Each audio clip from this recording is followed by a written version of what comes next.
illegal marijuana grows are becoming a greater threat to wildlife in Kern County. The Now's Bakersfield's Tori Cooper has been investigating the impact on the national forest land and has the inside look at how the U.S. Forest Service is monitoring these operations. Tori?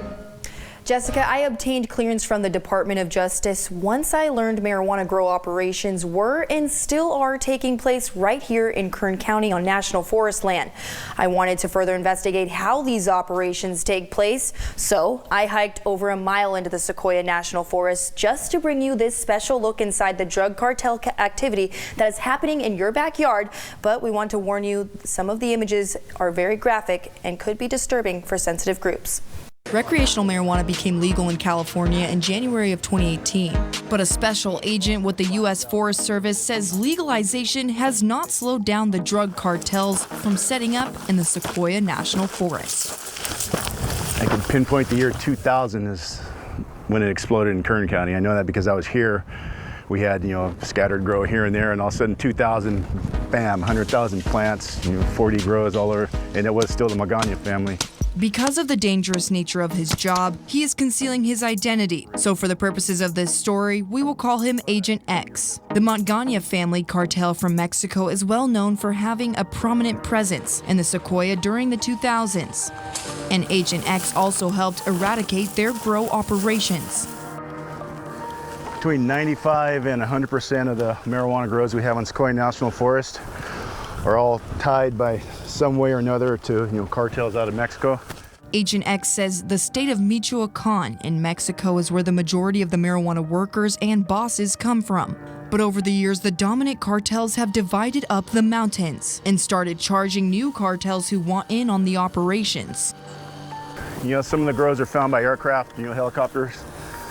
Every now and then we'll have a hiker or a fisherman, hunter, they'll see a suspicious vehicle or see a person where they shouldn't be or come across the water line, they report it to us. Because growers are armed at the grow sites where they camp out for many months at a time, Agent X took us to a former grow site near Hobo Campground, a couple miles off Kern Canyon Road.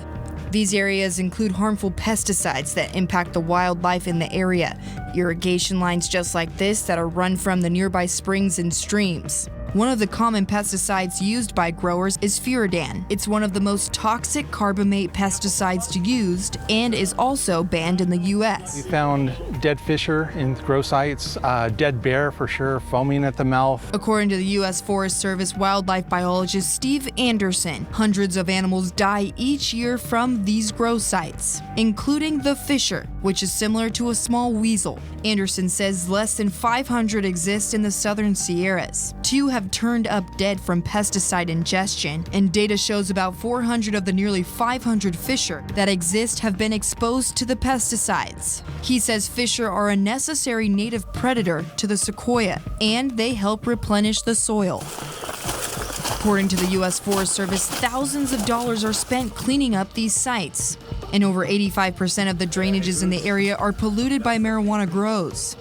In this case, 150 yards from the grow site, behind plenty of poison oak, we found this campsite, where water sources were also contaminated by fertilizers left behind by growers. It's all about the money. Agent X and Anderson say this site is mildly polluted compared to the others they have found, but they will still continue their fight against the growers. Wildlife are important. Both, it's something that gives us a thrill when we come out here.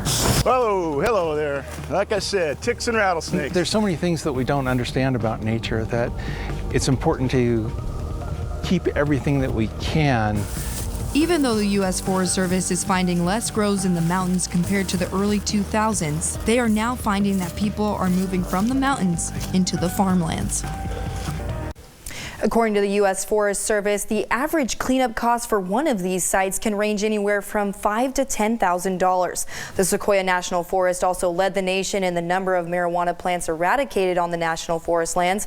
Make sure to visit our website, turnto23.com, to find out where you can report suspicious activity. And if you have a story worth investigating, email me at tori.cooper@kero.com. Jessica?